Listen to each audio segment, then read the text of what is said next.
Hello, everybody. Welcome. Welcome to our first webinar of the rebooted Plate to Politics series. My name is Kaila Redbow, and I am the current Plate to Politics program assistant, hosting webinars and updating the Women, Food, and Agriculture Network Farm Bill dashboard. Thank you for attending on a Monday and also the day prior to Election Day. I'm sure it will be a busy week for everybody. Plate to Politics is a revitalized webinar series with a rich history within the WFAN network. Many of our current members first connected with WFAN through this program, and we're excited to bring it back to life with support from the Regenerative Agriculture Foundation's Farm Bill Rapid Response Fund, as well as generous contributions from WFAN members and donors. This season of Plate to Politics will focus on one of the most influential pieces of agricultural legislation in the US, the Farm Bill. The Farm Bill is an omnibus bill that shapes a wide range of agricultural and food programs, directly impacting farmers' livelihoods and the broader food system. It is divided into 12 titles that address areas such as nutrition, food assistance programs, including SNAP, conservation, crop insurance, agricultural research, and many more. Our webinar speakers are experienced professionals who have engaged with Farm Bill programs, both in their own agricultural operations and throughout their careers.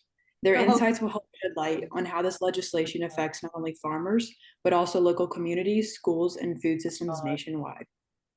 At a time of political uncertainty and growing climate challenges, the revival of the Plate to Politics series is more important than ever.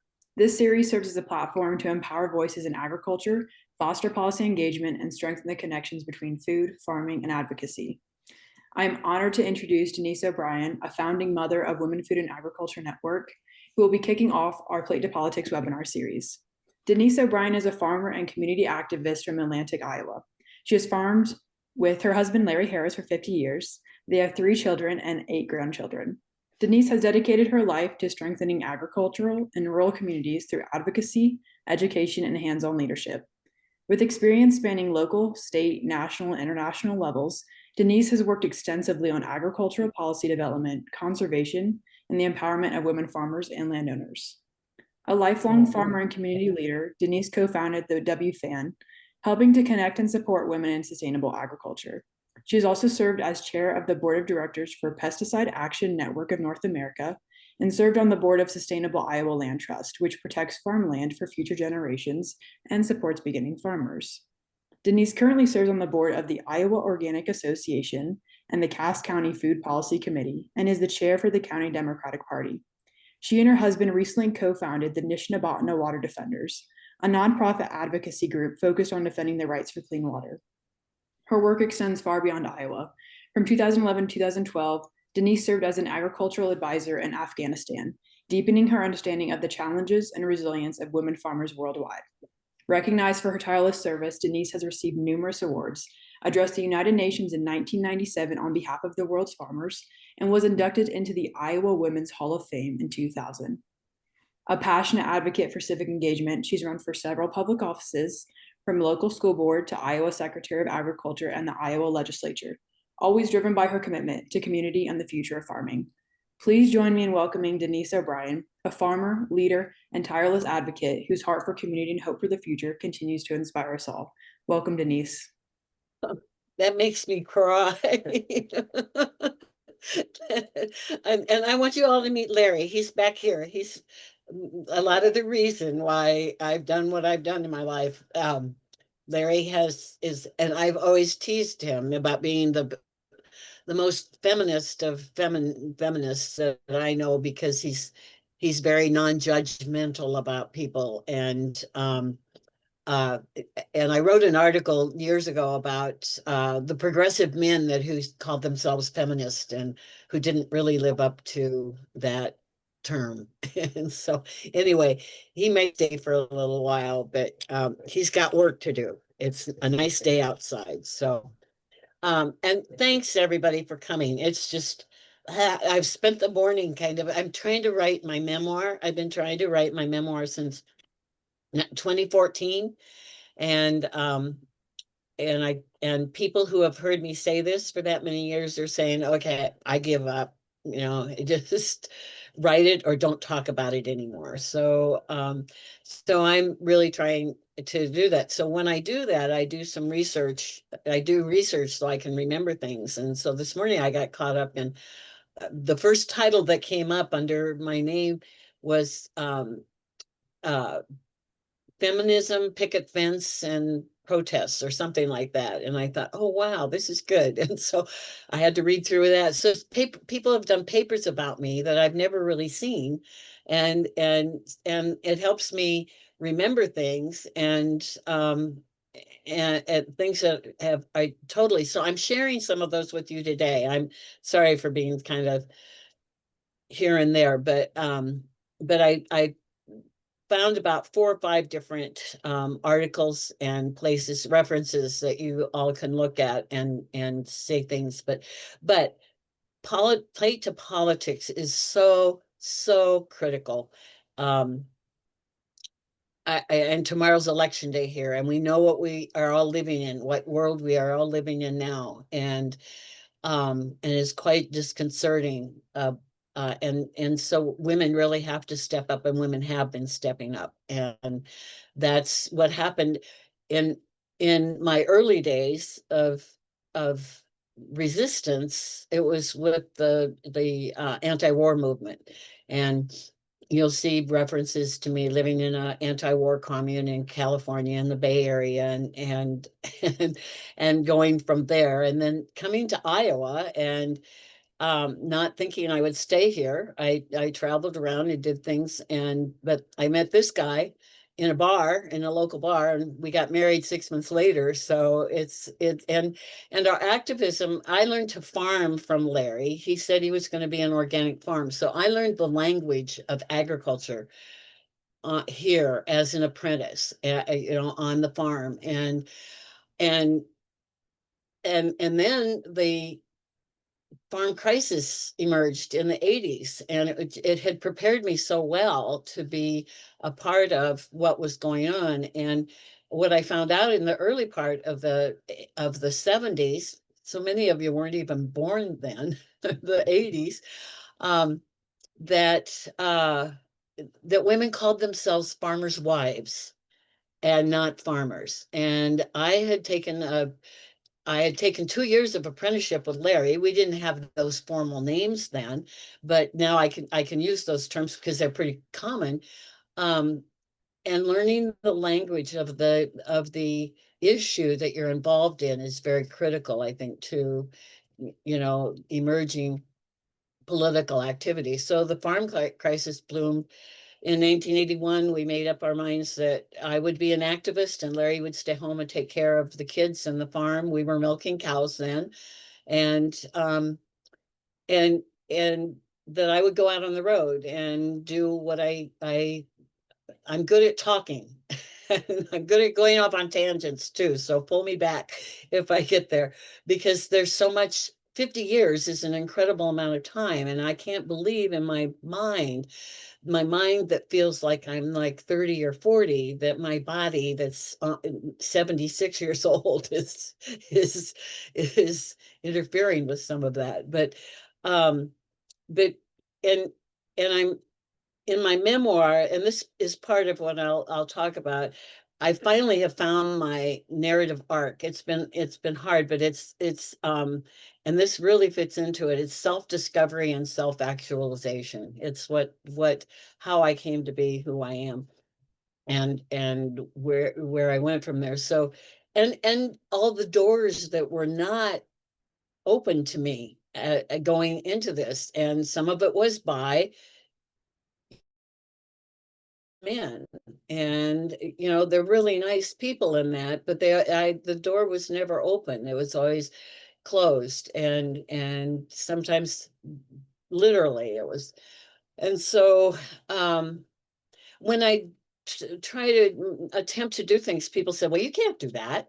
And it's like, well, I don't know why I can't, if you're the only one saying that. And the so I first I several things. Again, I don't know if you've put them in the chat there yet, Jennifer or Kaila, but a couple of the things that I have there kind of give a resume about what I've done over the years. And then there was what else did I put in there? Oh, I put a letter, um and this goes with the political. It's scary to run for a political office.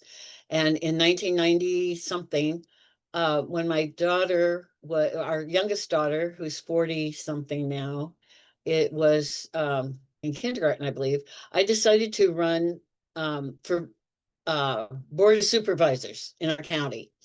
And so I ran because I ran against this white guy. They're all white guys and middle-aged people who are retired because it was never enough income for someone. And it's still the same at the state level as far as running here in Iowa anyway, for running for office. There's never quite enough income to run as um, uh, a person who isn't in retirement or has their own job or something. There's not enough income to support someone. So board of supervisors and I lost, and that was okay because I wanted to get a feel for it. And then and Kaya and I, our youngest daughter, would door knock. We did a lot of door knocking. The other guy didn't do anything. And we got into this game playing about, as we'd walk up to the door, we'd hear dogs barking behind, or a dog, or behind the door, and we'd had a guessing game about what kind of dog was behind the door. So we always made games out of things to do. And then I didn't, let's say, I ran for that, and then I ran a few years later for when our kids were in high school. I was on the Little League board.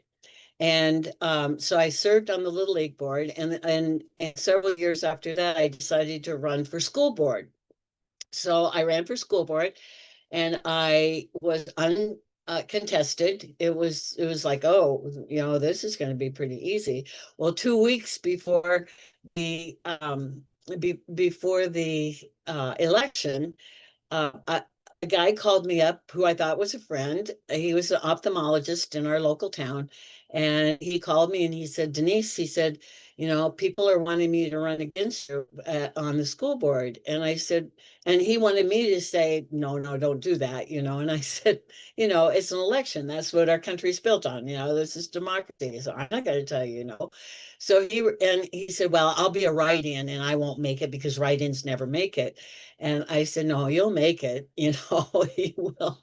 And the so the thing that happened that made him successful as write-in was the president of the school board had been the chair of the Little League.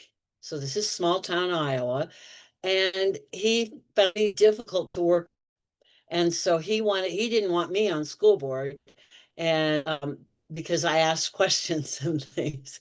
So and all I could relate it back to was that when we were building a new Little League field, and I was helping raise money, and Larry and I were helping to make the grounds right, and just helping the Little League fields together, and so I asked the question, and I really think it relates back to this. When I was on the board, I said, the boys in fifth grade are fully attired in a baseball outfit. They get everything. And the girls are still wearing t-shirts. What is that, And so I think that made me difficult to work with because I advocated that when the Little League needed to spend a little bit more money for full uniforms for the girls. And I think it still took a couple years. But anyway, those two very local races then were in the mid 90s. And I, during that time I was serving as the National Family Farm Coalition chair from 93 to 95. And we were preparing at that time for the Women's Conference in Beijing, China, and which was 3.5 weeks long. And we started doing this research on women farmers in the United States and came up very empty-handed. It was kind of almost at just the very beginnings of being able to have internet access in that. I think I had an email, on those dial-up ones. And and and I had actually two very well-known rural sociologists, Betty Wells and Cornelia Flora Butler, who's now passed, but helped do research, and we couldn't find anything. If you Googled in, I think it was Google, you went anyway, if you researched about women farmers, it all came up international, because international women raise food. 75% of the food raised in the world is by women. And so anyway, we went to China trying to impact the document that came out of those meetings during the decade of the 90s, was the decade of the world meetings of the United Nations. The first one started with Rio in 1993, and then the second one was the Women's Conference. So so out of that, Women's Beijing Conference started WFAN, came back as a working group, and I met a bunch of Iowa women, and in 1997 we decided to get together, and and we always met, and I think women will relate to this. We always met at church camps or summer camps that had squeaky bunk beds and thin mattresses, and and kind of okay food, but a lot of times not. And that's where Pam Barr, who's on my upper right on mine, is an economist extraordinaire in popular education. So we had this big meeting in Guthrie Center at the Springbrook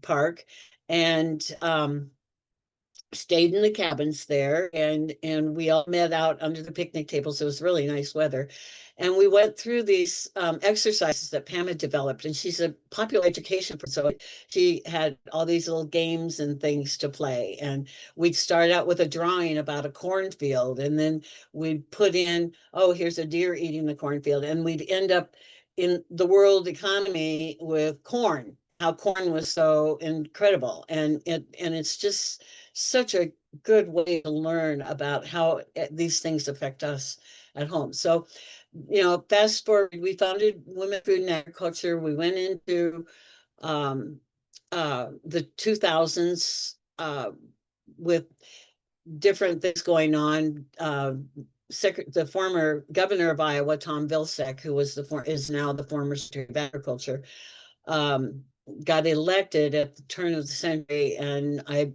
became involved with the Iowa Food Policy Council.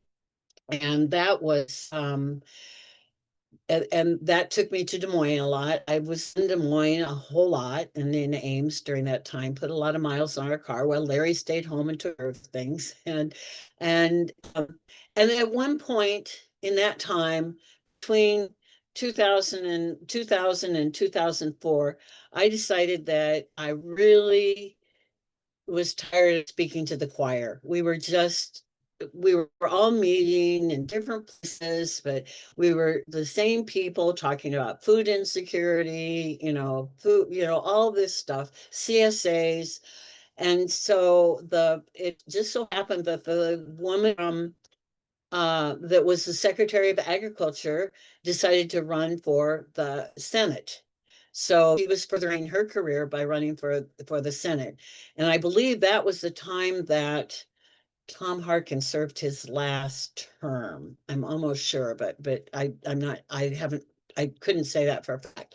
But anyway, Patty Judge was the Secretary of Agriculture then. In fact, when she became Secretary of Agriculture in Iowa, she knocked on her door and said, "We'd like to talk to you about local foods and all these things in Iowa going on." And she was very willing to help us have a room and a mediator to have meetings. And so again, and actually I've been going to the Capitol since the 80s when we had the farm crisis. So Des Moines was a really familiar place to me, and the workings of politics.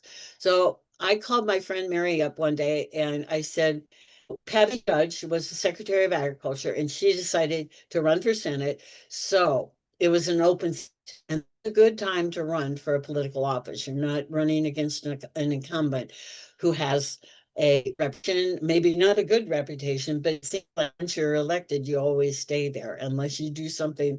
I mean, look at what we have at our national, as a head of our country. Prime example. So I called Mary up and I said, I'm going to run for Secretary of Agriculture. And she's, so we had this conversation, and Mary helped me throughout my career. Mary Swallow Holmes, maybe some of you are familiar with Mary. And so I started putting together, how do I do this? And I sort of knew because I'd been around people running for office and helped on campaigns and that. But the deep down details, down and dirty details, like you have to have so many signatures on a petition, and you have to hand it into the Secretary of Agriculture or Secretary of State, and you have to have them all precisely right, and they have to have everything on them, and because people have been turned away because they misspelled a name or something. It's very, they're, the secretaries of state are very keen on having things correct. So that, and I started, what I did, I knew I had to start raising money. So prior to, I think prior to 9/11, I think that was the time that all that you couldn't access public thing. People stopped giving their names and addresses on something. It was, I was working with the state NRCS office. Every conference I went to all over the country, everybody used to give out the names and contact informations of all the people attending. So, and I don't see that anymore happening. And so I kept them in a folder. All those names and addresses and contact information I kept in a folder. So I took that folder out and started making calls. Some of you may have been on that list, about, would you contribute $100 for me to run for Secretary of Agriculture? That's a critical part, is raising money. Until we take money out of politics, it's something everybody has to do. At some point in our country, people have to have the political will to take money out of politics. It's the worst thing ever. And there, so the the so I started raising money. People who I knew and knew politics were sort of helping. We just set up. I sat in this very office making my phone calls, and started looking at what um, looking at the Democratic Party schedule for summer picnics and gatherings where I should be appearing and telling people that I'm going to be doing this. So um, that was, and then starting driving around the state to show up to these places and say, I'm running for Secretary of Agriculture. So several people were running as well. So I was in a primary, and and and had to, I had good name recognition. Name recognition is very critical. If people are thinking about this for the future, it's about writing editorials. It's about making statements where people begin to see your name and know your name. So by 2000, I'd been working all those many years, from the farm crisis through the 90s to the 2000s. I have folders full of um, different articles that I'd written, different editorials and that. And so I was a well-known name, and lots of people were kind of scared of me too. So, I mean, when Larry and I started out, I kept my own name. His is Harris, mine's O'Brien. We we were organic farmers, so we set ourselves apart really quickly from where we grew up, and we both grew up here. I'm sitting in this space that of the house that Larry grew up in. So we've been here um, for all these years, and he's been here longer than me. And anyway, so I started doing those critical things about how you get your out into the public. And I have to tell you also that I I wasn't really enamored with the Democrats. I had worked on different issues um of starting new parties. The new party, there were different attempts to start different political parties, third parties in the United States. And Larry and I were involved with that because I wasn't that enamored. But Iowa, being the caucus state as it was, everybody came here. So it was an easy way. Everybody who wanted to run for something came to Iowa. So it was an easy way to, be around political figures and see how it worked. But it was also an inside look at what politics are like. And so the only thing I could do is identify it wasn't going to work as an independent. The only way I could do this was to identify as a Democrat and um and run. So I'm out there on the road. I'm going to, and I was running against a 30 something, I think he was, a young man who his father had been very critical in the farm crisis movement. His name was Dixon Terry, and Dixon was a leader. He was a fiery, redheaded, bearded guy who milked cows, very media savvy, very media attractive, and all these things we've also found out. Um, the attraction of the media, you have to have a really special story, kind of. But anyway, um, Dixon was killed by lightning on Memorial Weekend in 1989, and he was out in the hayfield, and his father was driving the tractor, and his son was on the hay bales, and he was the one that was killed, and Jesse Jackson gave his eulogy, and this was 1989. So Dixon was 39 years old. So anyway, Dusky, who was on the tractor, grew up, went to UNI, and became Governor Vilsack more or less adopted Dusky, and he was the ag liaison in Vilsack's governorship. And so, anyway, he was urged to run for Secretary of Agriculture, and so I called Dusky up one day and I said, "Hey, let's meet, and let's have coffee." And so we met, and I was hoping that he would say, "Oh, why don't you run? I'm young. You can run in another time," because I didn't think I would have a chance against this guy.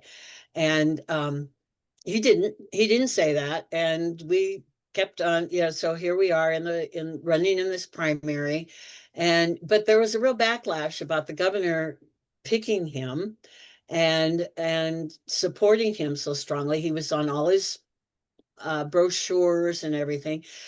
And there was even a little piece in the paper that said, what makes the governor think he can choose the next Secretary of Agriculture. So, and when I go around to the press, you go around the state, you go to radio, you go to newspapers, you market yourself.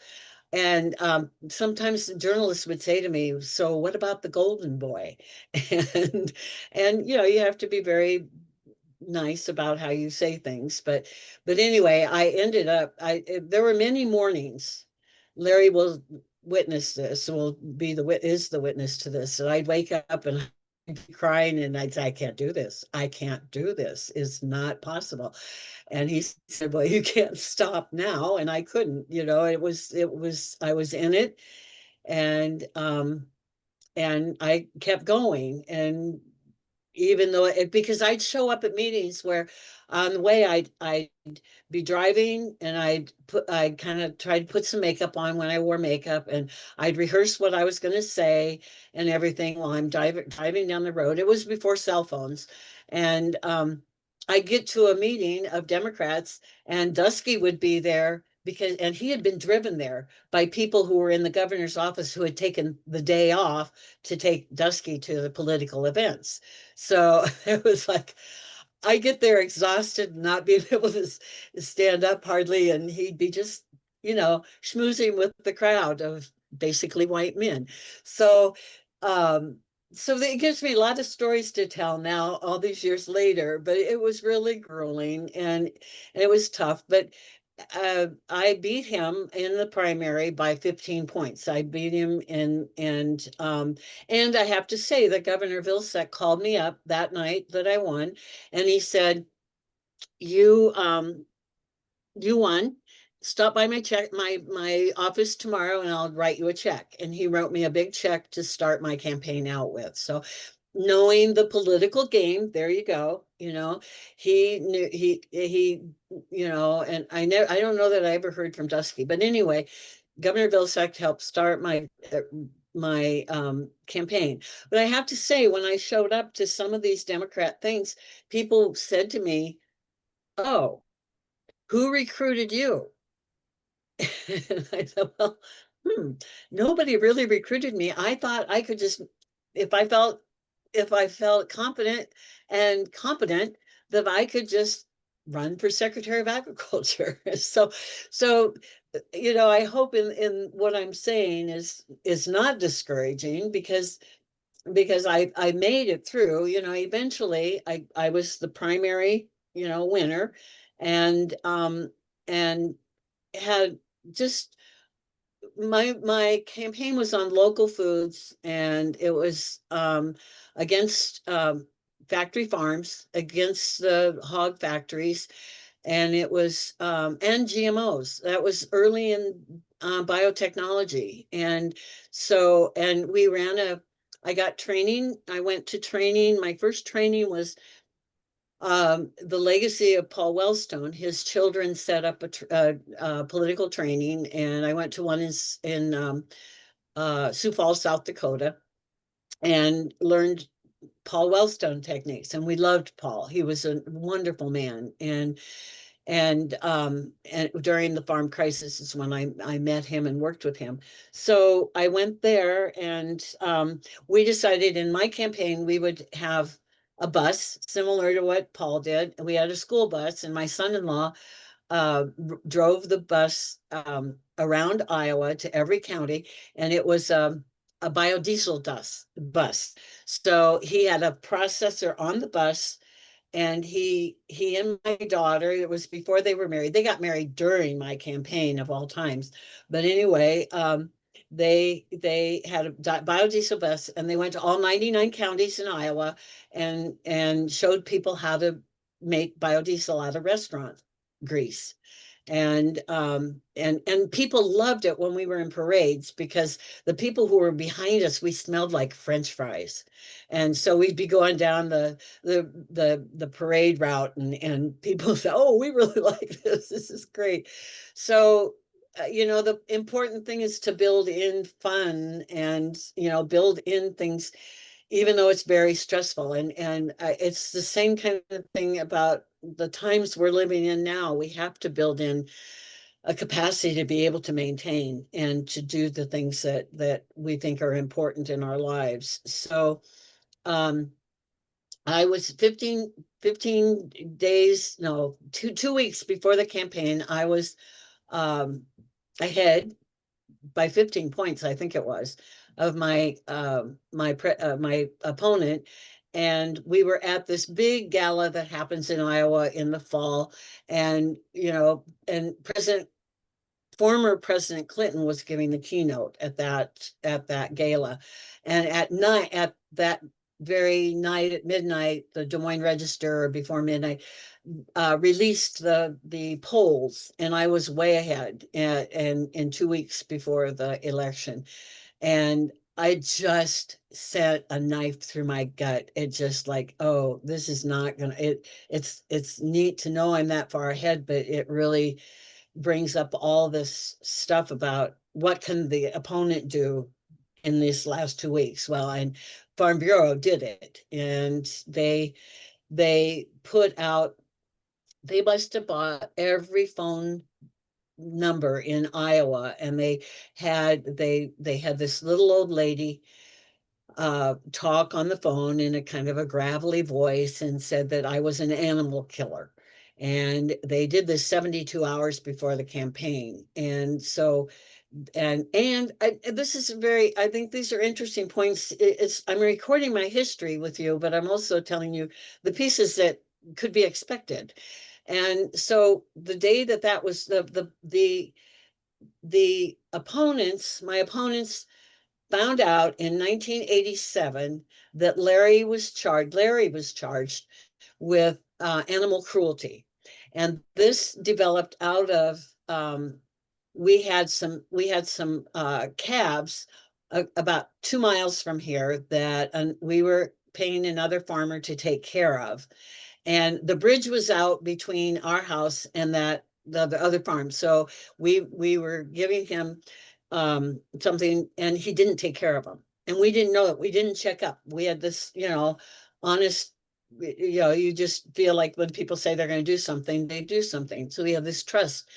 And so we didn't know that until the sheriff showed up and had Larry, it was to Larry, and said that we were being charged, he was being charged with animal cruelty. Well, we had to pay.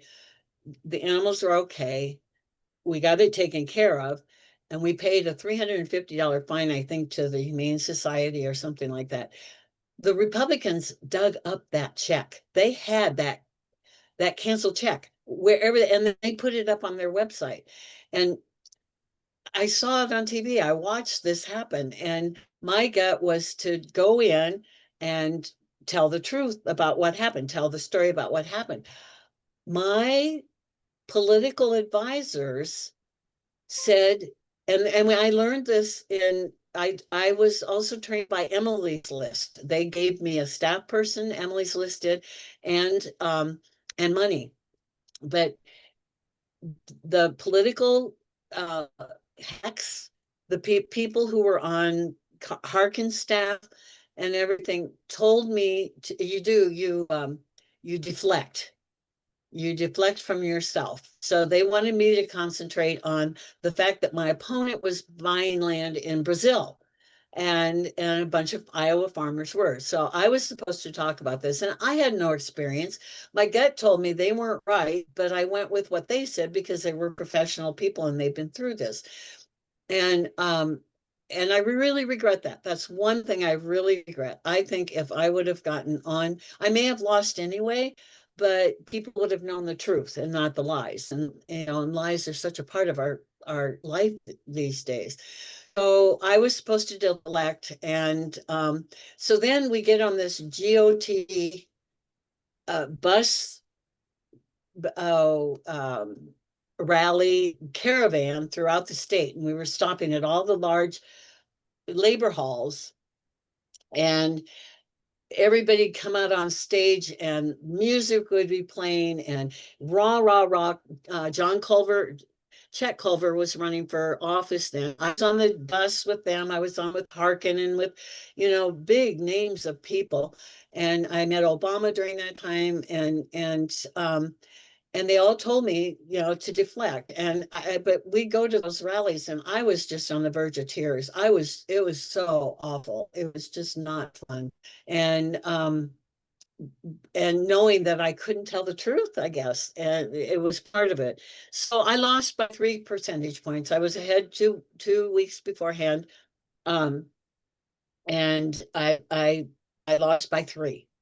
But the neat parts about all of this is that I had really wonderful people helping me. I was running on local foods. I was running on empowering people, and I got a lot of good feedback and made a lot of friends. The thing about Iowa is that the western part of Iowa is very conservative. And my campaign really, I had to get to Des Moines, which was 90 miles away, before my campaign really started. So those of you that are in in a rural, isolated area, it takes a lot of work to be able to get out on the road and be in those urban centers. And it wasn't farmers that I was trying to appeal to. I knew what the farmers in Iowa were, that they were aligned with the Republican Party and they wouldn't listen to what I had to say. It was the urban people. And Iowa is one of 11 states. I should step back and say it is one of 11 states that elects their secretaries of agriculture.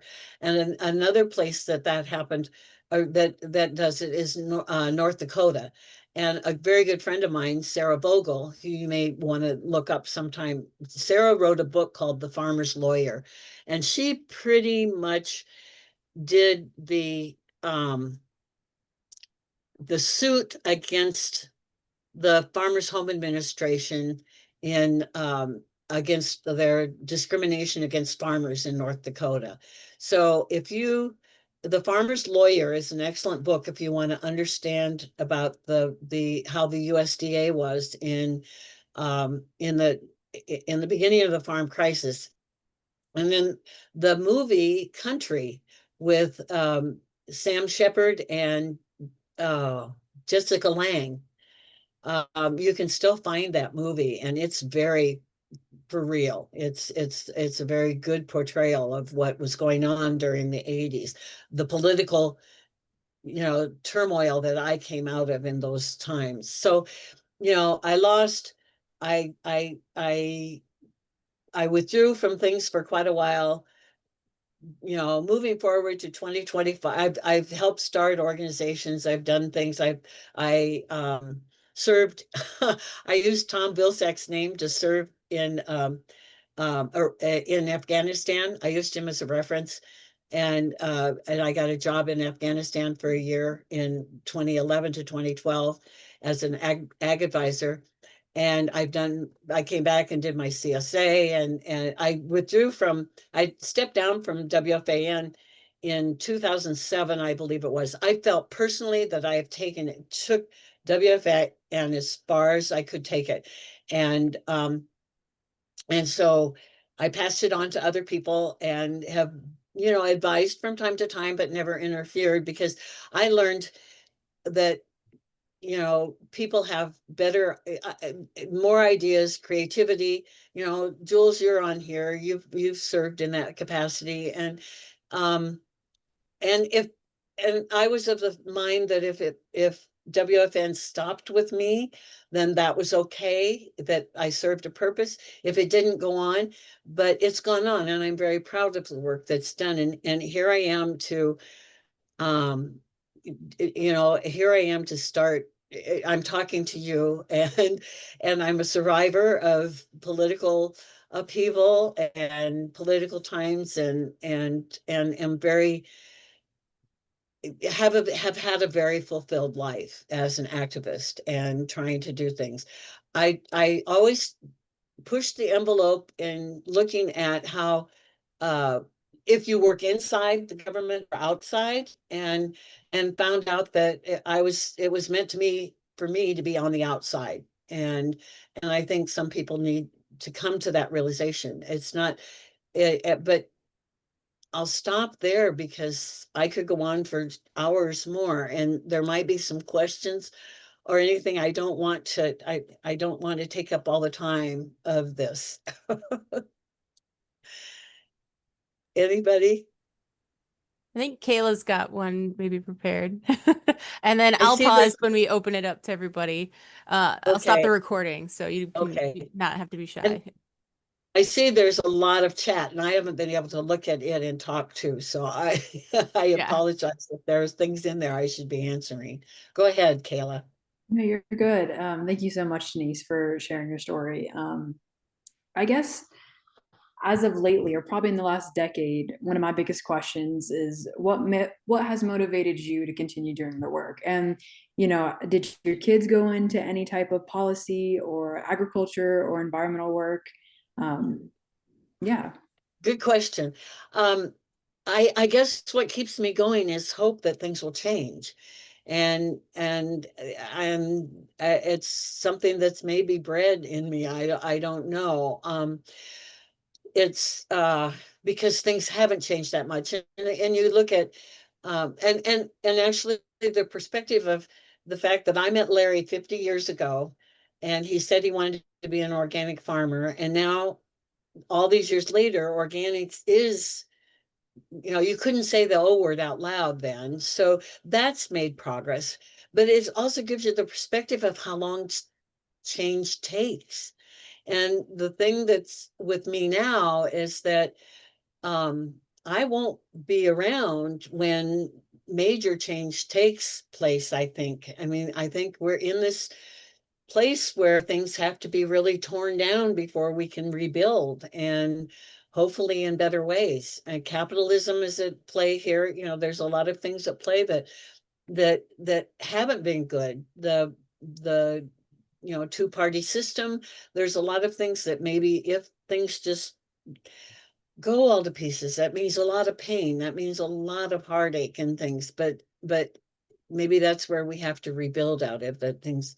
And I hate to say that. So, and my kids, my daughter is my oldest daughter is a nurse practitioner in women's health, and she spent a lot of time in Central America. She works in the meatpacking area of Omaha, and so they're close by. We were over there yesterday, and she's bilingual. She's fluent in Spanish, and and is very concerned about. She's in a clinic that's called, or a public health called One World Community, and Omaha is a refugee center.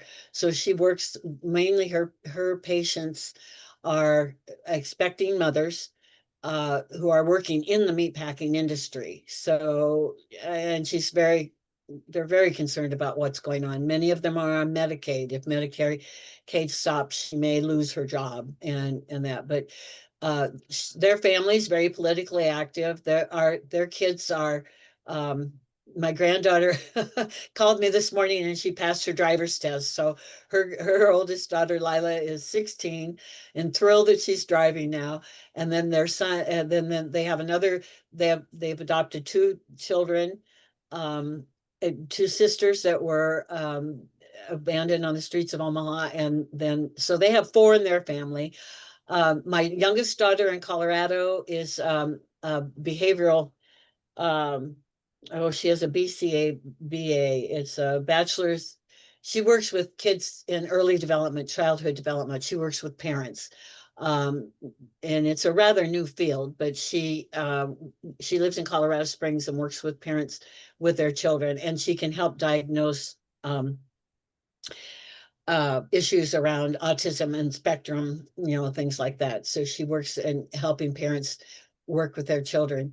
And then I have a son in the middle of the two girls that struggles, and we try to work with him and not enable him in his life. And very politically correct and things and that, but he struggles with alcohol. And so it's one of those things that is a sorrow to us. But I have alcoholism in my family, and it's one of those things that, mental illness, alcoholism, those were things that we can never talk about much, and try to keep, in the background. And so yeah, they're all three are politically correct in my terms. None of them turned against us in any way, which has happened to a lot of families. So we're able to maintain. In my own family of 8, I was the second oldest of 8.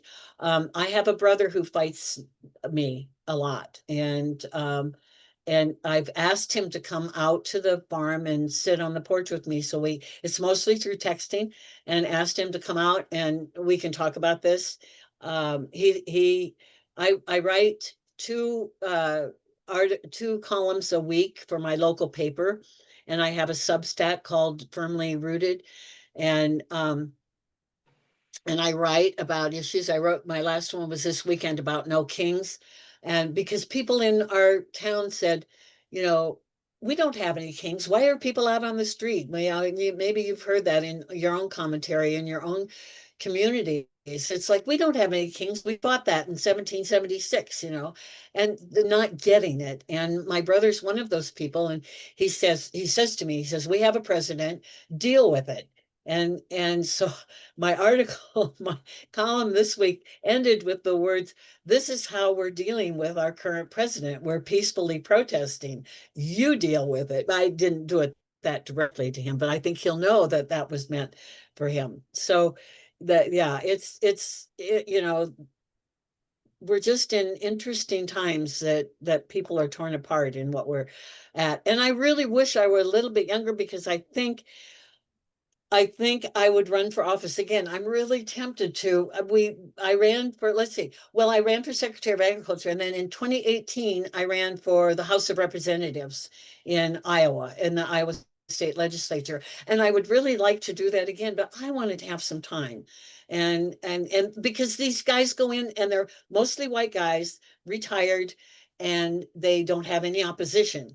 And so here I am. I'm the chair of my Democratic Party that I don't fully love in Cass County, Iowa, that has 1,342 voters, Democrats registered, and trying to convince people to run for office. We're a part of a national organization called, where we receive grants from Contest Every Race. If people are aware of that program, we get grants for trying to get candidates to run for school board. Tomorrow's the election for school board and city council and things like that. So I'm still politically active because I still think change can be made.